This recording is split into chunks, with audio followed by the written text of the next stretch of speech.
Well, I think we might be live now, which is very exciting. So, hello everyone. We're so excited that you're joining us today. We're just going to give everyone a few minutes to get logged in. We are doing kind of for the first time a live stream on Facebook, but we're also opening up the webinar platform to let people join us on our Zoom platform as well. So we're really excited that multiple platforms are joining in today for this topic. So if you're on Facebook with us, we will want to hear from you. Give us a thumbs up or type where you're coming from. Are you from Nebraska, Alabama, California? We want to know where you're tuning in from. You can just chat that down in the comment section below on Facebook Live. Also, if you're on Facebook, you can invite a friend to join. All you have to do is type their names into the comments box below, and it'll send them a notification to tune in to today's live chat. So again, we're so excited. We're going to get started here in just a couple of minutes. Have Meaghan Walls joining us. Hi, Meaghan. We're so excited to have you. Hi, Lakeland. I'm excited to be here. Awesome. And we're going to be hearing more from Meaghan in just a little bit. But again, we're just giving everyone just a few minutes to get logged in, get comfortable before we dive into a really important topic that I'm excited to share with you and to personally learn more about. Meaghan and I were chatting ahead of time, organizing our thoughts, and I am so excited to share with you today. We do have some slides that will show you some really neat graphics, some different types of technology that you can use at home. And so we're going to be diving deeper into that here in just a few moments. It looks like we have some people joining from Phillipsburg, Pennsylvania. That's super exciting. We're so excited to have you here. Who else is with us? Let's see, we have some more people joining, and we're very excited. Again, if you are joining us, please feel free to chat your information in the comments box below. Let us know where you're coming from. If you're a professional in the field, a family caregiver, we definitely want to know that. Again, we have people joining us on Zoom, but also on Facebook. We're live on Facebook, so that's really exciting. So whether you're joining us on either platform, we're excited to have you and eager to get started. I know we have some people joining us from Phoenix, some in the nonprofit realm of healthcare, some people from Alaska. That's awesome. Meaghan, have you ever been to Alaska? No, but it is on my bucket list. Mine too. It's gorgeous. Yes, and on days like today, I wish I was down south somewhere. Meaghan and I are both in Omaha, and it's kind of dreary and cold. I'm waiting for that sunny spring weather to stick around. I know. Let's see, we have some people from Jackson, Tennessee, Palm Coast, Florida, Southern California. Stephanie says hi from Pennsylvania. We're so excited that you're all joining us today.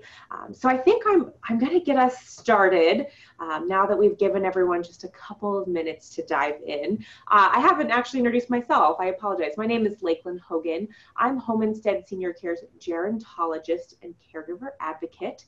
You're joining us for our Alzheimer's live chats. In the past, we've done caregiver chats on Facebook Live. We've also hosted webinars, Alzheimer's live chat webinars. And so we're kind of bringing those two together. And going forward, we're going to host one event a month where we bring in experts like Meaghan, who I'll introduce in just a few minutes, to talk about a topic that is relevant to family caregiving, to Alzheimer's, but also to take your questions live. So we're really excited to be able to take those questions live. So as we're going through our different slides today and kicking off the discussion, we invite you to ask your questions. And we just have a couple of housekeeping items that I want to go over quick so that you know how to ask questions. So first of all, if you're joining us on Zoom, I mentioned we're doing Facebook Live and Zoom. If you're on Zoom, we've muted your lines. That's just to reduce background noise. But we do want to hear from you by chatting in the question and answers box. You can do so at the bottom of your screen. There's a Q&A box. Or if you're joining us live on Facebook, you can just type your questions into the comment section below. We do want to hear from you. We'll be taking as many questions as we can live, but if we don't get to your question, we will make sure to answer it in the comments that we leave in return to your comment. And then we are recording this, so we will post this back out on our Facebook group, and we will also email it back out to those who are joining us from Zoom. Again, we're really excited that you have joined us. We're excited that you're here to ask questions, but we're most excited that Meaghan Walls has joined us. Meaghan Walls is the founder and president of Assistology, which is a firm that designed to help aging adults find and utilize assistive technology that allows them to age where they're most comfortable. And so, Meaghan, I want to thank you so much for joining me today. Welcome. Thank you. It's going to be an exciting conversation, I think. I think so too. So to get us started, Meaghan, I would love for you to tell us more about this term assistive technology, and then also tell us a little bit about yourself. Give us some information on your background, because we know that this assistive technology is really more than just a walker or a wheelchair, and I'm excited that we're going to be sharing all the different types of technology. So if you could get us started by giving us some more insight, that would be awesome. Yeah, absolutely. So like you mentioned, so I have a company, Assistology, and my background is in rehab engineering by training. And so what I'm really passionate about is helping people have the opportunity to participate in things in their life that give their days meaning, and doing that through assistive technology. And that term sounds really scary to a lot of people, or it sounds really bland, like, why do I need another shower chair to help me in my life? But the way that I like to educate people on assistive technology is it's simply something in your life that you use to make something in your life easier. And so there's a whole gamut. It doesn't have to be as high tech as an exoskeleton, but it's a lot more than the basic mobility devices we may have all kind of become used to. And so that's part of what I'm excited about today, is to go over like things that people may have never thought about and in terms of being assistive technology, but the way that they can make your life easier puts them in that category. Thank you so much for that oversight. And it looks like we have a slide here with just a sampling of some of this assistive technology. And I know we're going to dive deeper into, several categories, activities of daily living where technology can be applied. But to kind of start us out, can you give us an idea of what we're looking at in terms of the items on the screen and how these are considered to be assistive technology? Sure. So in terms of just being assistive technology for life, right, this is about doing life's tasks, just things that aren't necessarily medically related or have any sort of significant medical purpose, but they do bring meaning and engagement in your days. And so a couple of them on here that are kind of interesting and unique, and that you're not going to find in a traditional like assistive technology catalog. One of them is the blue cover that's kind of rubber banded to the door handle. Opening a door is actually a lot more complex motor planning wise than a lot of us think of and we take for granted.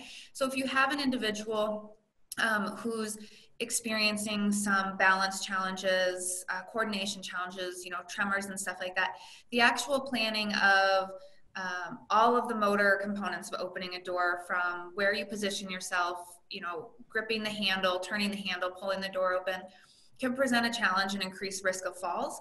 So this is called a door latch cover, and essentially it covers the latch and prevents the door from latching. So it just becomes a push-pull motion to get the door to open. And so it becomes, it's a measure of safety and independence for someone who's maybe experiencing some mobility challenges related to their condition.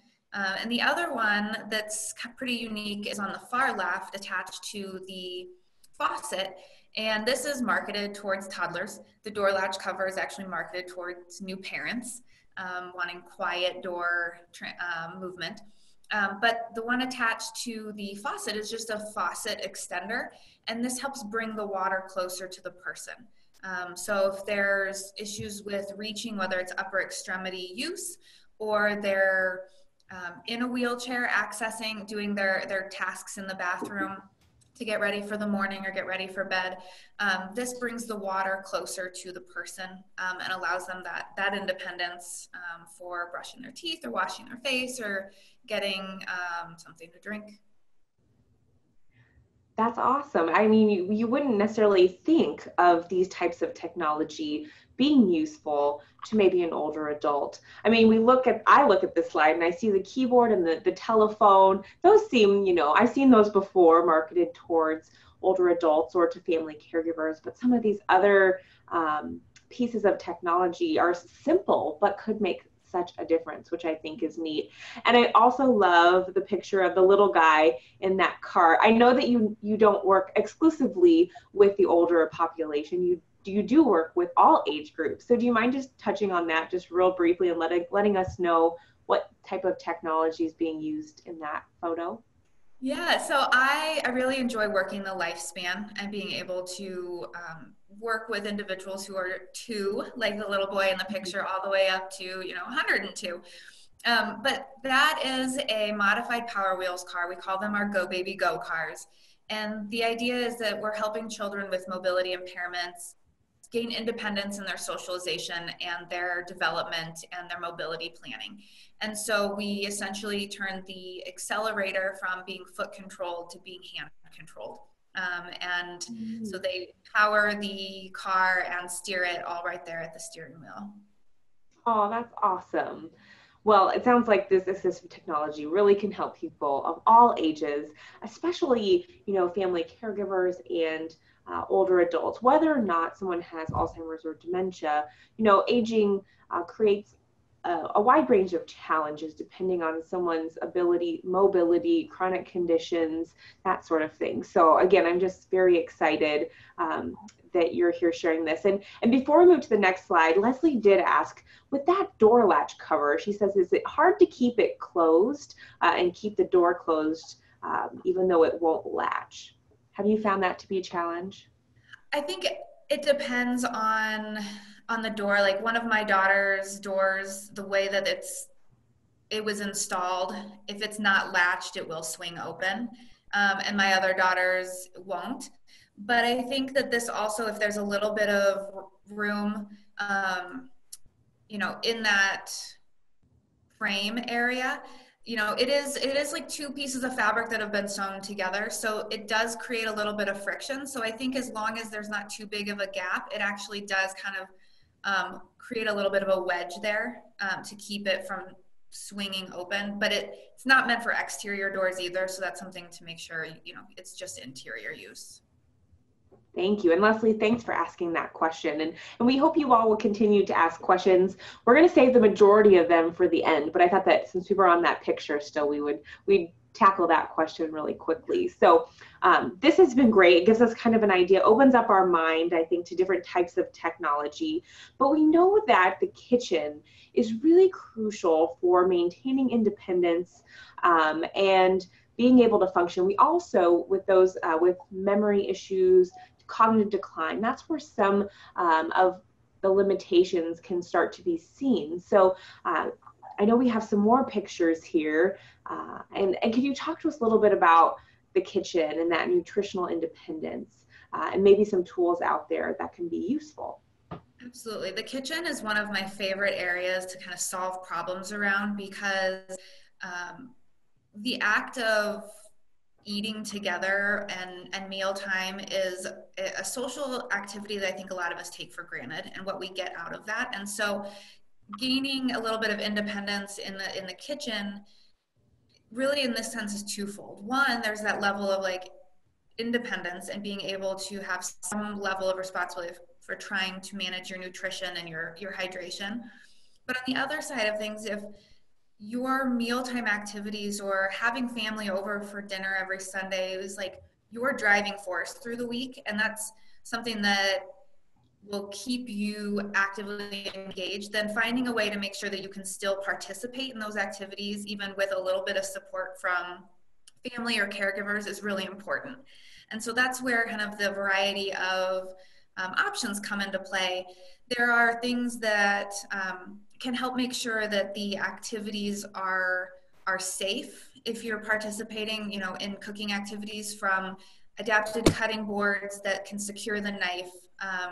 So there's, less risk of knife slippage when you're cutting items, to the strainers in the pan or the pot are really interesting because they're not another thing that's not marketed as assistive technology, but you'll find them marketed as portion control baskets because you can cook individual portions of items in the water. But what they do for someone with maybe one-handed limitations or strength limitations, or who it's just really not a good, safe idea for them to transport boiling pots of water, it allows them to cook and strain right on the stove and transport from that strainer into another bowl.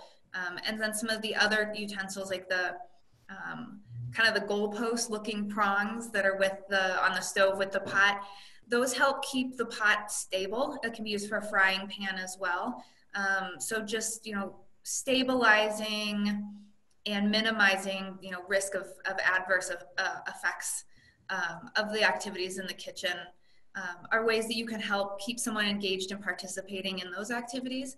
And then the rocker knife, which is in the top right kind of side, and then the tap on the milk jug are things that can be used to help individuals with their own nutritional independence. So that tap can go on any sort of jug with the kind of gallon jug, whether it's juice or water or milk, and it works like a fountain pop soda machine. Just press the glass against it.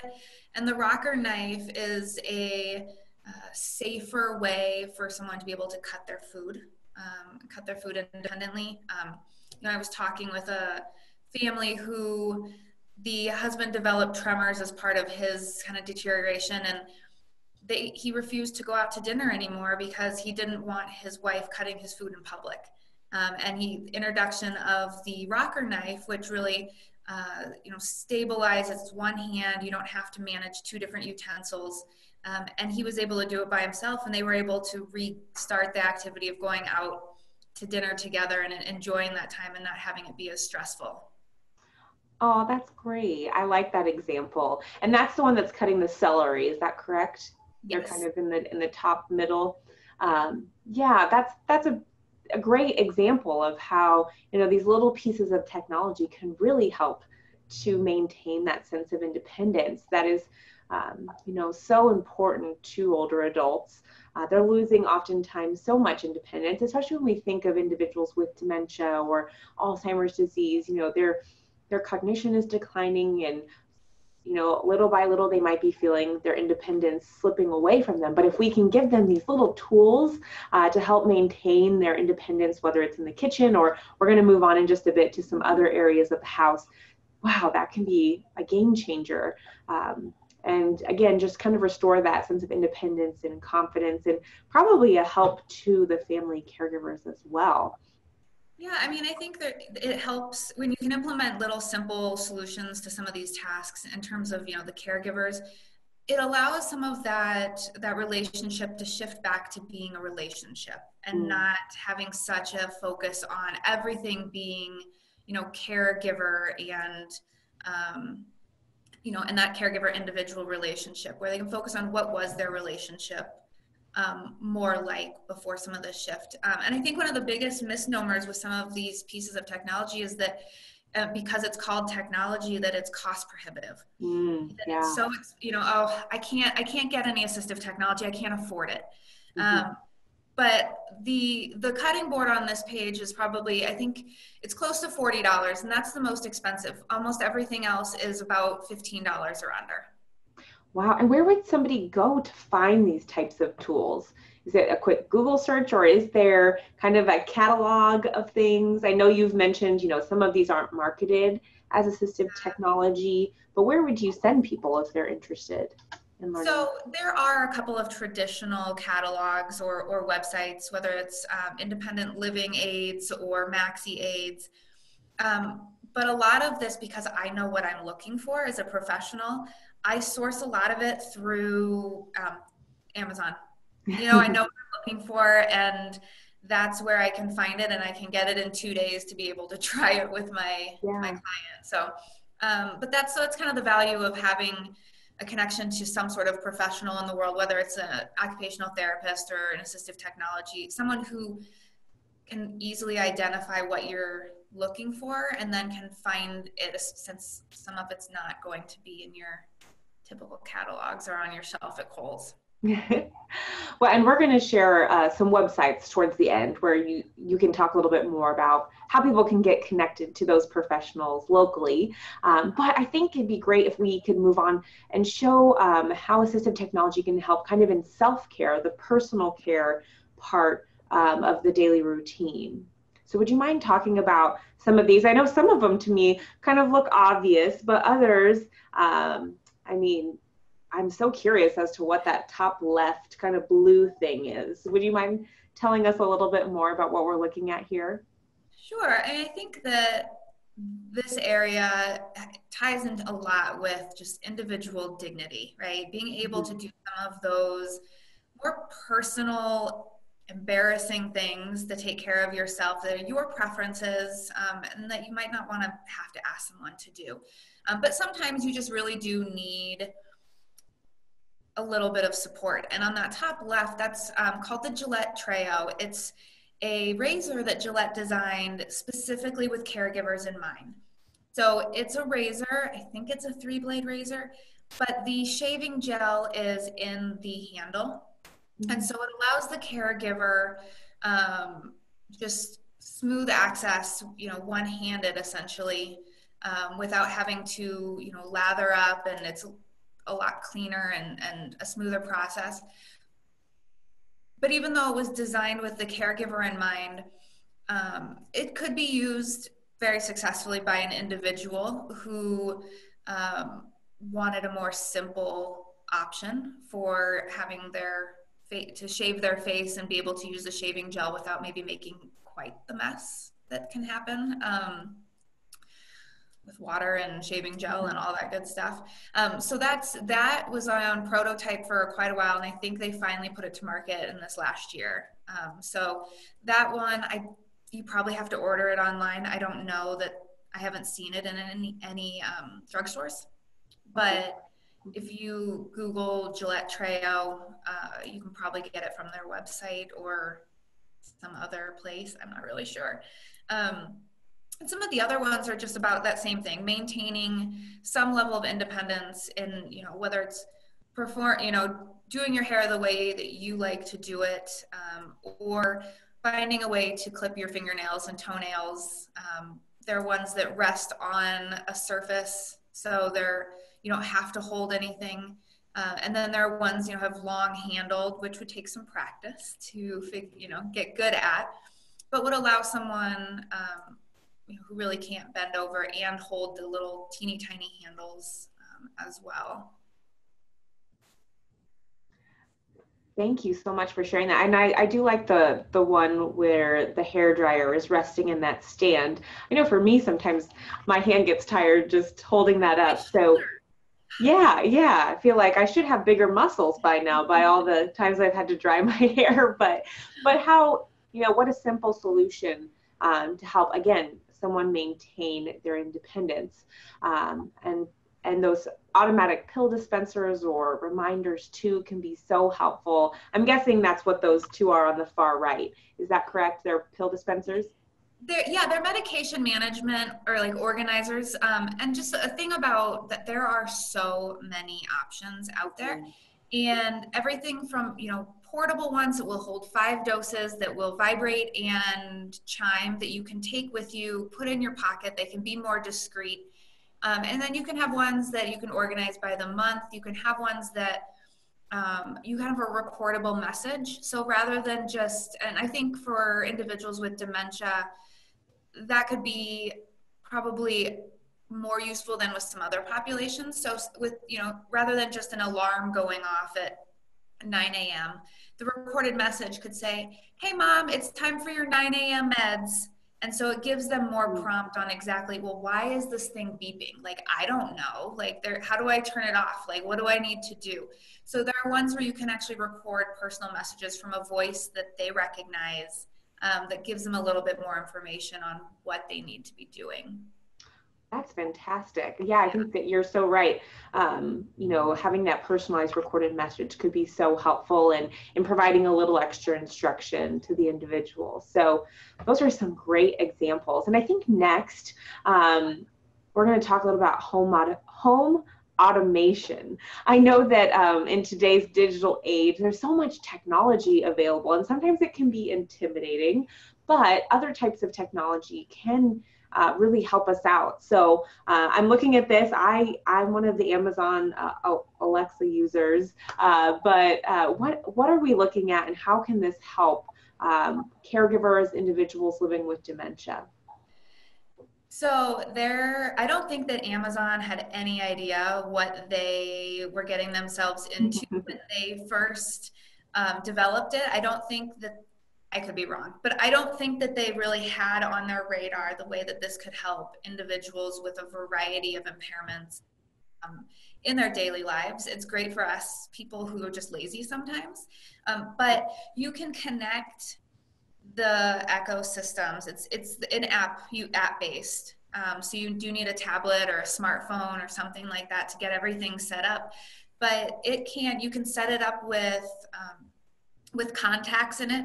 So really it can function as a speakerphone.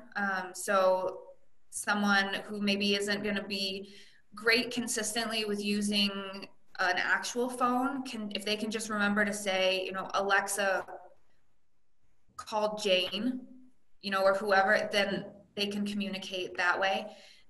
It can be plugged into a lot of different appliances, so to control your environment and make sure that you can keep the temperature and the lighting and such where it's comfortable for the person, reducing agitation, making sure that they have lighting in the ways that kind of guide them through their environment. So you can control the thermostat, and you can turn on and off lights and fans. You can control the TV. But the nice thing is because so much of it's app-based, the caregiver can have that control from anywhere. They don't have to be in the house. So they can, if they know, ooh, it's 5 o'clock, I've got to get the lights on to kind of help with that transition through times of day, they can actually adjust the lights that are set up through the apps on their phone, or any of those other controls. So they get some of that control, but then the individual in their home, and it can be, you can control from anywhere in the house.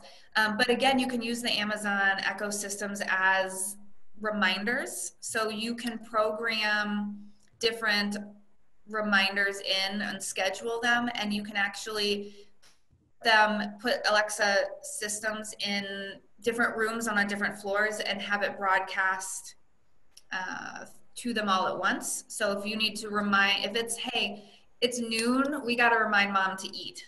The whole house can chime at noon and hopefully prompt them to realize, oh, I better stop what I'm doing and, go feed my face. Thank you so much for those examples. And you had mentioned that, Alexa could help someone stay connected via the phone. But I think we have a few other examples of how technology can help us stay connected. I think we'll pull up some additional photos here. And again, we have, that awesome phone and the keyboard, but do you have any additional thoughts on how technology can help us stay connected?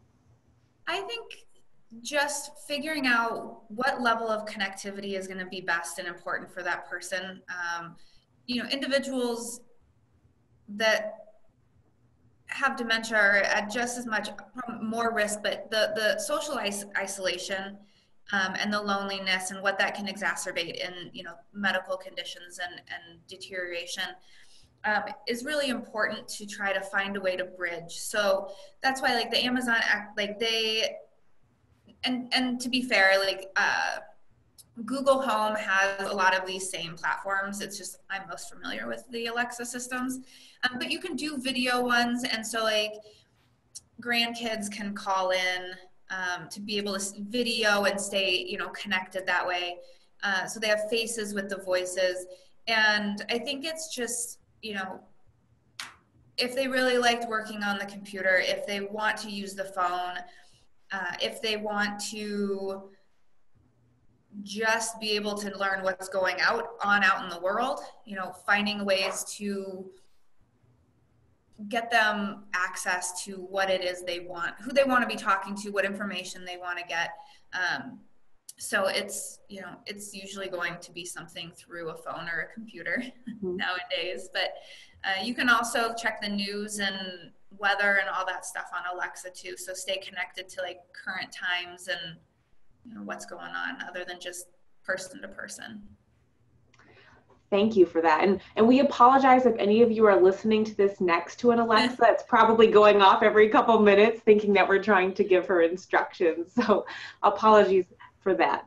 But thank you, Megan, for those additional comments on connectivity. And we know that, you know, it's so important to stay socially connected, not only for the individual that's receiving care, where they have Alzheimer's or dementia, but also for the caregiver too. That sense of connectedness can be so important, especially if the caregiver feels like they can't get out and about as much as they used to because they're caring for their loved one. Maybe their loved one's mobility doesn't allow for a lot of outings. So not only connectedness for the individual, but for their caregiver, care partner as well, can be so important.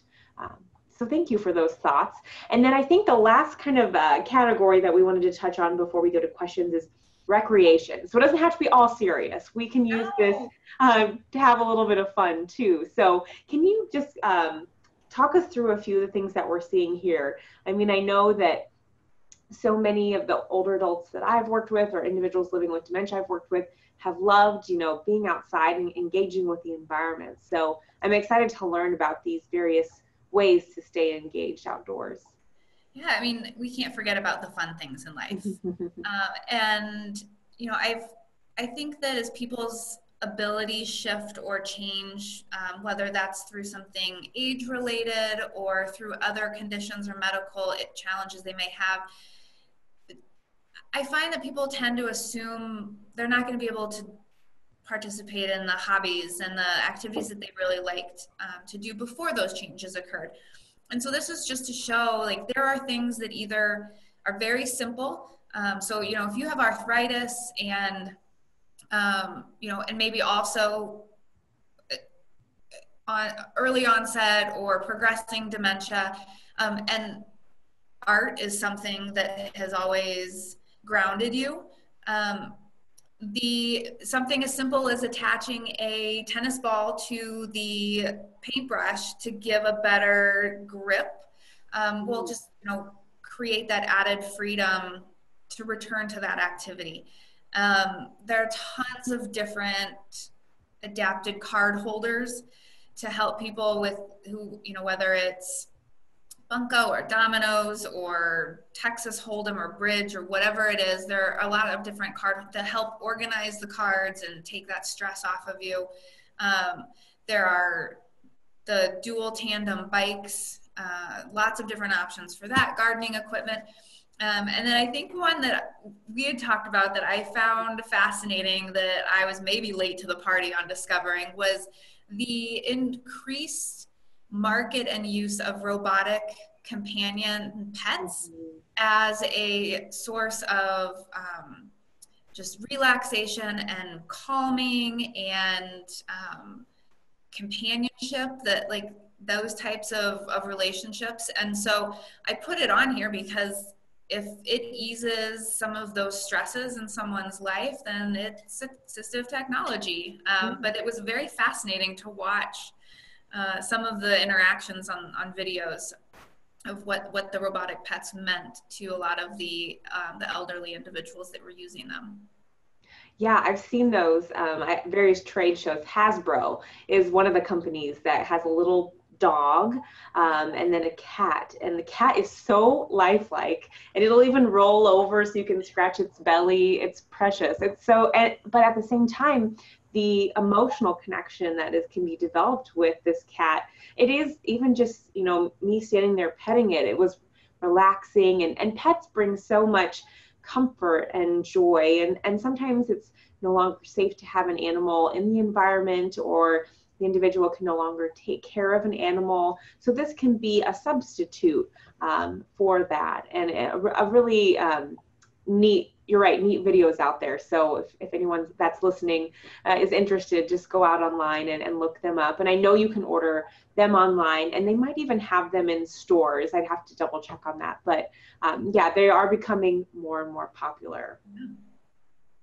So I think this has been so educational. I've loved seeing all the different examples, but now I want to open it up to questions. So if it's okay with you, Megan, we have had a couple questions that have come in. And if you're listening, we do have time for a few questions. So if you're on Facebook, you can type your questions into the comments box below this video feed. If you're on Zoom, you can type in the Q&A box at the bottom of your screen, and we will get to as many questions as we can live, but we'll be sure to follow up with all of your questions after the fact if we don't get to them. But first, I want to get us started with this following question. Jasaria says, I hope I said that right. She says, is there a way to help someone with dementia tell their stories in their voice so they can hear themselves talk about their life from their perspective when they're confused? That's a really interesting question. Do you have any thoughts for her, Megan? You know, it is interesting, and it's tough because not the same thing's not going to work for everybody. And a lot of these types of questions may be more robustly addressed with someone who's in like speech and language as their profession, who kind of understand how to draw out those things. But kind of what came to mind was, you know, there are things that, again, designed oftentimes for children, but like a recordable storybook, or creating some sort of digital recording. Maybe if you're looking through a past photo album and you can record the dialogue that you're having as you're looking through it. And then being able to go back and listen to that as they're looking through or looking at pictures. And also if you have videos of the person while they were younger, or family videos past, being able to watch that and for them to see themselves and hear and see those interactions may help. Yeah, I think those are some great suggestions. So we hope that you find those helpful. And kind of along the same lines, we had another question come in from Linda. She said, how can I help my loved one verbalize what he's trying to say? So Megan, I don't know if you want to answer this, or I have a couple of thoughts too, but I'll let you get started. So again, prefacing it by I'm not a speech and language professional, but when I have talked with families about this, sometimes I just try to suggest things in terms of finding things that are picture related or miniaturized figurines that can represent things that are common that they like or that they might want to be talking about, to help kind of prompt them through that would be a couple of things that I would think of or try with families. Yeah, and I would definitely echo that. I think sometimes pictures, especially if you're, if the individual is trying to express that they're wanting or needing something, even just holding up the item, oh, you're pointing in this direction, are you pointing at this or this? Or, you know, asking them to show you can also be helpful. And if they can walk over and point to what they're referencing, that can be helpful in trying to draw out exactly what they're trying to say as well. So a couple good suggestions there. Okay, so we have, questions are starting to roll in now. So our next one revolves around the redesigned oxygen tanks. This individual is asking, you know, are they making them more portable, and are there any affordable options out there? Megan, have you come across anything that would help this individual? Yes and no. So there are quite a few models being designed that are kind of shoulder strap, kind of think of like a shoulder strap purse size in terms of oxygen concentrators. So they are getting smaller and more portable. Unfortunately, they are not getting more affordable, and cost and affordability in some of these technologies is a really big barrier. So you would want to check on what your insurance would cover, but I know Inogen is one brand that has quite a few options, but they're all over $2,000. Wow. Mm-hmm. Wow, yeah. I mean, oxygen definitely is something that if an individual needs it with them all the time, you know, hopefully that portable option can be can make it easier for them to still move about their day-to-day life. So thanks for those thoughts on that, Megan. We have another question that came in from Joanne. She says, is there a dinner plate that keeps food hot longer? My husband eats very slowly and his food gets cold. I think that's a great question. I'm interested to see, Megan, if you have any tips for her. Well, I mean, I would love this because as a mom of young kids, my food's always cold. My coffee, I also need a self-warming coffee mug. Yes, right? We need to invent that. So there are a couple of more prototypes that are out. Indiegogo and Hot Smart USA have different models. The Indiegogo is currently, like, it's on the market, but I think they either, I don't know, they may be doing a redesign or they ran out and I have to do more because you can't purchase it right now. But if you go to Amazon and look for it, it is a self-warming bowl, and the bowl, or the plate, and the plate actually has lips around the edge, which is obviously also really good for individuals who are struggling a little bit with independence with feeding. So that can kind of be a dual purpose, but there are things coming. I just don't know that there's anything readily available right now. Thank you for that insight. And then the next question revolves around bathing, which I always get lots and lots of questions on. So I'm really excited to hear any tips that you have. But Dawn asks, or she says, I wish there was a bathing robot. It's such a physically demanding task to help her bathe her grandma. So do you have any tips for Dawn and all the caregivers that are listening who are probably nodding along saying, yes, bathing is a challenge? Any tips for her? I would first ask if there's an option or possibility for them to use a rolling shower chair or a rolling shower chair commode combination so that there are less transfers in that process. But also things like the long-handled loofah sponges that were on one of our slides earlier, may help the caregiver in terms of being able to reach and clean the individual without getting too much in their personal space, so being able to kind of keep as much dignity as possible in a situation like that. Thank you for those.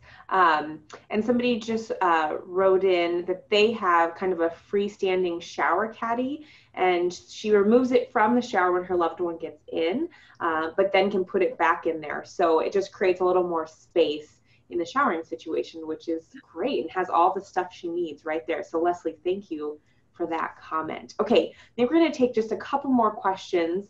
And the first one comes from Anita. She says, is there anything to help a person with buttons? She says an occupational therapy is an underused entity to individuals. So thanks for this information. So Anita, I'm wondering, are you an OT? Probably. You're promoting it, which is a great thing. So anything with buttons, because I do know that some of the individuals I've worked with kind of struggle with that. Well, there are a couple of things that come to mind. One is that there have been a few designers, I think Target's done some with it, Tommy Hilfiger's done some with it, where they're replacing the buttons with snaps or Velcro.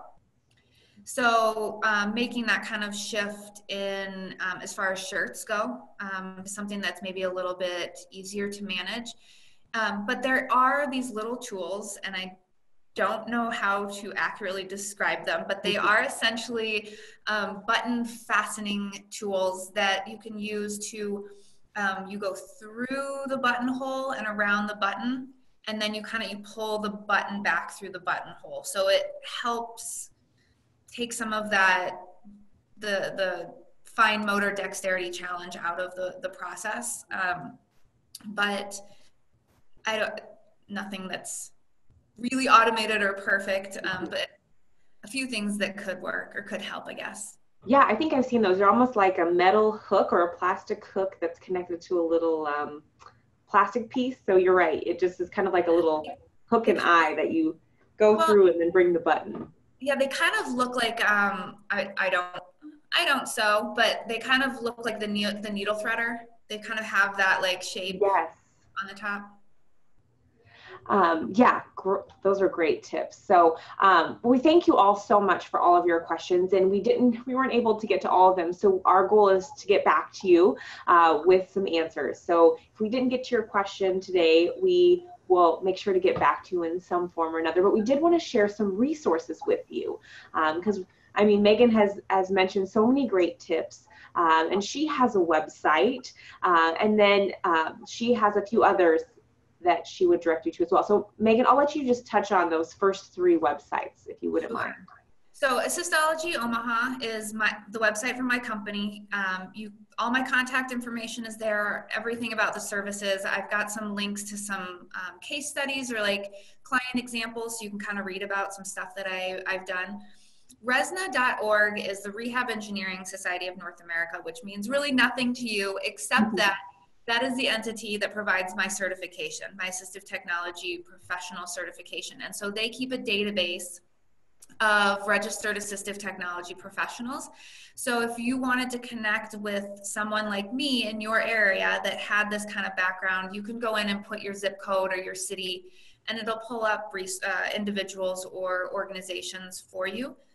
And the other thing, so the Tech Act is a federal legislative act that developed in 1988 and has continued to evolve, but essentially it provides funding to Tech Act programs in individual states. And part of their responsibility is to provide funding to individuals for assistive technology. All the programs are a little bit different. Here in Nebraska, it's the Assistive Technology Partnership. Easter Seals, Massachusetts is the main one out in Massachusetts. And so it kind of varies, but they usually have a pool of money every year that they award through grants to families so that they can purchase some of these pieces of technology. So that website there is one where you can go up and you can look for your state's Tech Act program. That's fantastic.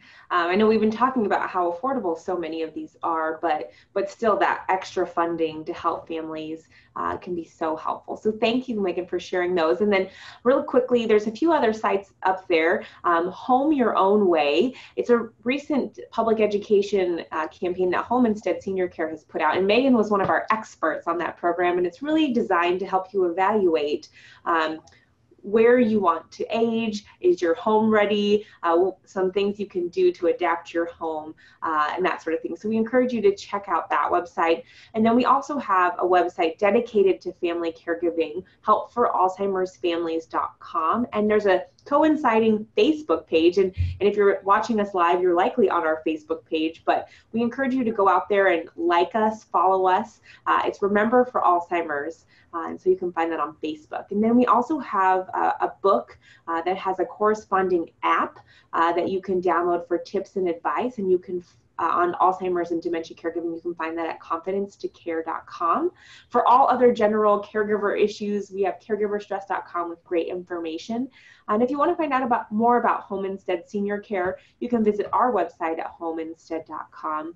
And the Alzheimer's Association always has great resources out there, so we also include their website, alz.org.